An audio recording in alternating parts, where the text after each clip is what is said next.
Imagínate vivir en un país donde tu vecino podría ser tu espía y donde esperar 13 años para tener un coche era la norma.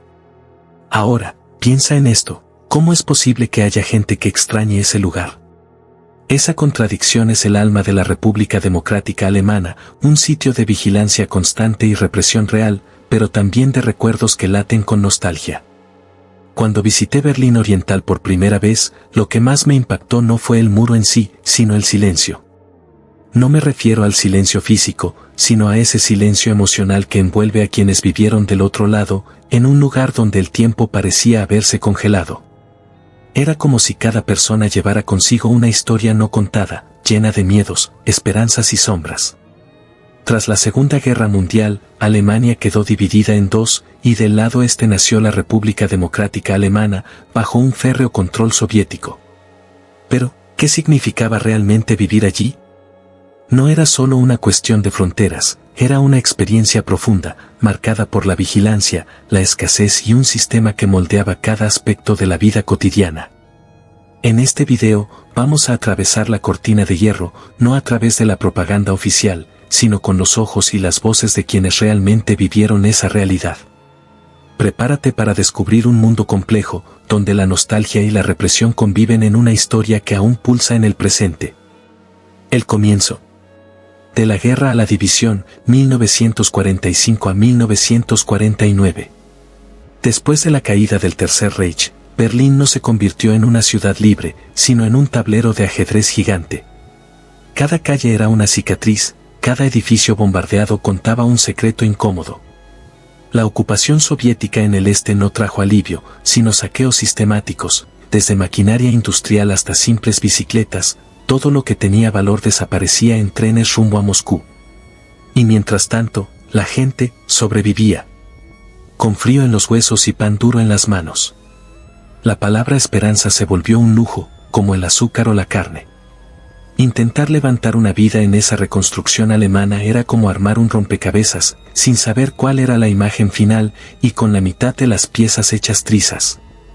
Los soviéticos impusieron la unión forzada entre comunistas y socialdemócratas, creando el temido SED, un partido que parecía prometer orden pero entregaba vigilancia. Imagina intentar plantar flores en un suelo donde cada raíz es espiada. La libertad, para muchos, era apenas una palabra pronunciada en susurros. Y aún así, entre ruinas, algunos todavía creían en algo mejor. Un anciano berlinés dijo una vez, era como reconstruir un castillo sin herramientas, sin libertad y sin elección. Esa frase resume el espíritu de quienes vivieron entre 1945 y 1949 en la zona oriental. El hambre, las ruinas, la división, todo parecía parte de un castigo colectivo. Pero lo curioso es que, incluso así, surgieron escuelas, pequeños comercios clandestinos, redes de apoyo. Como una ciudad devastada tratando de reinventarse con piezas rotas. Pero, ¿qué pasa cuando esas piezas rotas comienzan a ser vigiladas, catalogadas y controladas? Pues ahí empieza algo aún más inquietante. La utopía planificada y la dura realidad, 1950 a 1961. Durante los años 50, la propaganda comunista prometía una utopía obrera, fábricas relucientes, pan para todos, igualdad real. Pero en los campos, la colectivización significó lo contrario, campesinos obligados a entregar sus tierras, sus animales, sus decisiones. El Estado tomaba todo y devolvía migajas. Y si protestabas, te etiquetaban como enemigo del pueblo. Muchos terminaron en prisiones, otros simplemente desaparecieron. Lo que debía ser un paraíso socialista se convirtió, para muchos, en una prisión disfrazada de progreso. En casa, as panelas estaban vacías. As fábricas explodían de producao, mas nao de alimentos. A industrialización forzada priorizaba aco e carvao, nao trigo nem leite. Os jovens, os médicos, os professors, comecarán a fugir para o ocidente. E então o medo, ta fuga, ta vigilancia, ta estasi, dos vecinos. Tenho comigo uma carta real, escrita por uma mãe em Leipzig a seu filho que escapou para Frankfurt. Hijo mío, cada noche rezo por ti, aunque esté prohibido. Aquí no se puede llorar, ni escribir, ni esperar, solo trabajar. Palabras que ainda queimam como carvao en brasa. Vivere naquele tempo era como estar dentro de libro que prometía final feliz, mas cada página trazia uma nova decepção. As promessas do socialismo real vinham acompanhadas de fila por batatas e silêncio forcado. No rádio, só otimismo. Nas ruas, só desconfiança. E mesmo assim, milhares ainda resistiam, sonando, planejando, escapando. Mas o Estado sabia disso. El logo trataría de erguer uma muralha que dividiría mais que uma cidade, dividiría familias, amores e até as próprias ideias de futuro. El levantamiento de 1953, cuando la gente intentó gritar. En 1953, la esperanza de cambio se forjó en las calles de la RDA, cuando los trabajadores, cansados de promesas vacías, comenzaron a organizar huelgas y a exigir elecciones libres. La ciudad, que había aprendido a sobrevivir en silencio, intentó, por primera vez, lanzar un grito colectivo. Fue como si, tras años de oscuridad, alguien hubiera encendido una vela. Pero el gobierno no estaba dispuesto a escuchar. Los tanques soviéticos irrumpieron en las calles de Berlín Oriental, aplastando cualquier intento de protesta con fuerza bruta y miedo. La represión fue dura e implacable. El primer grito de la RDA no solo fue silenciado, sino sofocado por un silencio férreo que se instaló en cada barrio, en cada hogar. Los trabajadores que se atrevieron a desafiar al régimen pagaron con sus vidas, sus historias fueron enterradas, sus rostros borrados para evitar que la llama de la resistencia se reavivara. La foto de un trabajador caído, víctima de aquella revuelta, aún permanece hoy como un silencioso recordatorio del precio de la libertad en aquel periodo oscuro. Este momento marcó el alma de la RDA como una herida abierta que, durante décadas, permanecería oculta, pero jamás olvidada.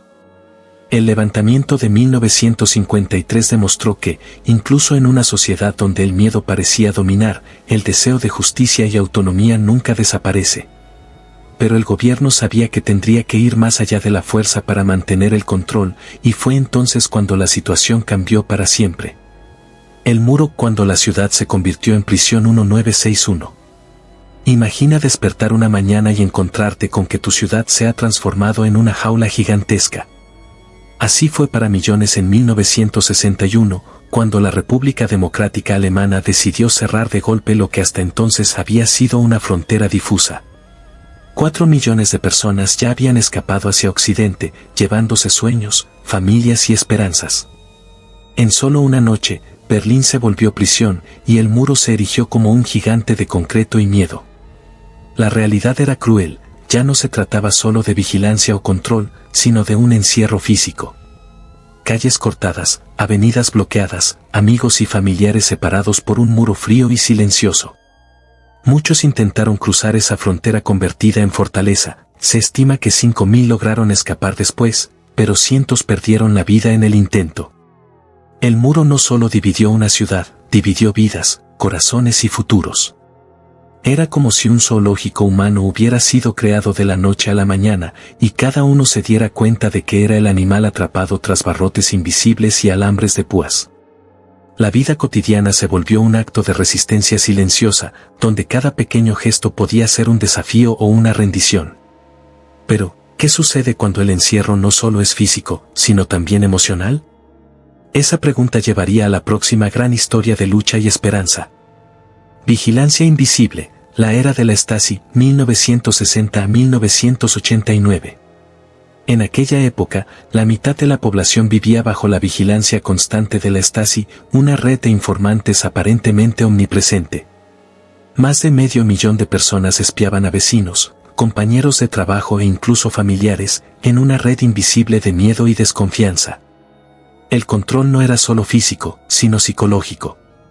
La técnica llamada Cercesum buscaba destruir la mente de las personas, minando amistades, empleos e incluso la cordura, todo ello sin dejar rastro visible. Imagina ser un joven punk, apasionado por David Bowie y sus canciones que hablaban de libertad, y de repente convertirse en objetivo de la Stasi. No hacía falta que te arrestaran para sufrir, bastaba con el aislamiento social, un boicot laboral y la lenta desaparición de tu presencia en la sociedad. Esta tortura silenciosa era como una sombra que te seguía las 24 horas del día, donde el simple hecho de escuchar una canción podía convertirse en motivo de persecución. Es un claro ejemplo de cómo el control no tiene que ser brutal para ser devastador. Vivir en este entorno de vigilancia constante hacía que la gente se lo pensara 2 veces antes de hablar, reír o incluso soñar en grande. La Stasi era una máquina fría que borraba historias y silenciaba voces. Y aunque muchos se resistían, se sentía como una prisión sin barrotes, donde la mente se convertía en el territorio más valioso y más atacado. Pero esta historia aún no ha terminado, ya que la opresión generó un creciente deseo de libertad que estaba a punto de estallar. Juventud y rebeldía cuando el rock desafió el régimen. En una sociedad donde el control parecía abarcarlo todo, surgió una generación que no quería ser como sus padres, rígidos, conformistas y silenciosos. Los jóvenes de la RDA encontraron en la música rock un refugio clandestino, un lenguaje que cruzaba fronteras y derribaba muros invisibles.